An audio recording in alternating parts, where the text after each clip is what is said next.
Mustafa geldi mi?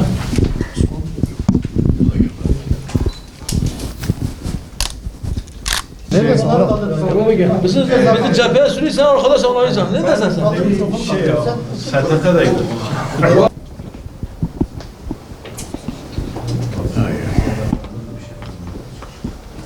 Egemenliğin kayıtsız, şartsız, millette olduğu idrakine varamayan, milletin iradesini hor görme hadsizliği gösteren 104 emekli amirele ve onun gibi düşünenlere bizim de bir çift lafımız var.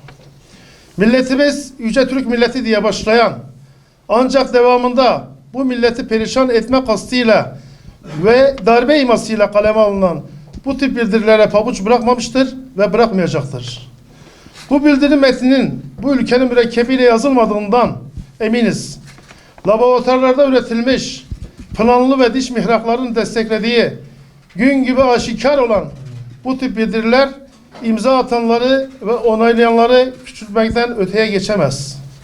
Bu memleketin insanları ülkemizi yok etmeye çalışan harici düşmanların dahildeki taşeronlarına itibar etmemektedir. Ülkemiz bin bir türlü badiyeden geçerken sosyal tesislerde kadeh tokuşturan ve üç maymunu oynayan işi geçmişlerin bu ülkenin istikbali ile ilgili konularda yapacakları tek şey haddini bilmek ve susmaktır.